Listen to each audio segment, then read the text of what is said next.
मैले रविजीलाई 10 चोटि फोन गरेँ, उठाउनु भएन। त्यसपछि चाहिँ साँच्चीकै हो रहेछ भन्ने बुझेँ। अब भन्नुको मतलब यो राजनीतिक क्राइम हो। यो राजनीतिक बेइमानी मात्रै होइन, यो राजनीतिक क्राइम हो।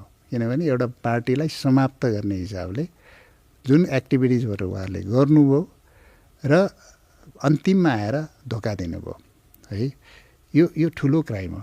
त्यो भएको हुनाले यो विषय हाम्रो विषय नै होइन। हामीले कुनै चाहिँ पदमा बार्गेनिङ गरेको पनि थिएन, केही पनि गरेको थिएन, सबैमा मानेर गएको हो नि त। हामी त लत्रेर गएको हो। म त सबै चिज छोडेर गएको हो। त्यति गर्दाखेरि मलाई कति ड्यामेज गर्यो भन्नु न, होइन? सबै साथीहरूले, सबै अब चाहिँ पार्टीका साथीहरूले देशभरिबाट किन मिलेको यो, यस्तो पनि गर्ने, कति चाहिँ मलाई कल गरेर यो ब्याक गर्नु पऱ्यो भनेर कति चाहिँ इन्टेलेक्चुअल साथीहरूले कति मलाई चाहिँ गाली गर्नुभयो, होइन? त्यति यो त त्यति हुँदाहुँदै पनि म त अन्तिमसम्म यो चाहिँ ब्याक हुनु हुँदैन भन्नेमै थिएँ। तर उहाँहरूले आफैले ब्याक गर्नुभयो। र यो विषय चाहिँ मेरो लागि जीवनमा मैले अहिलेसम्मको जीवनमा गरेको सबभन्दा ठुलो गल्ती हो भन्ने मलाई फिल भएको छ। म अगाडि बढ्न पनि नसक्ने, होइन? अब बढौँ भन्दा पनि उहाँहरूले बढ्न नदिने, ब्याक हुन पनि नसक्ने। तर अन्तिममा उहाँहरूले नै ब्याक गर्नुभयो, होइन? त्यसपछि धेरै मलाई त साह्रै चाहिँ डिलेमामा थिएँ, एकदमै बिलखबन्धनमा।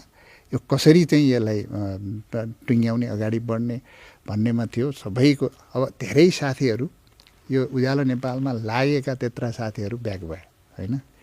सबै हामी त यो रासोपा त हामी उहिल्यै जान्थ्यौँ भने रासोपा चाहिँ अहिले तपाईँसँग गएर रासोपा जानुपर्छ र भन्ने कति थिए, होइन?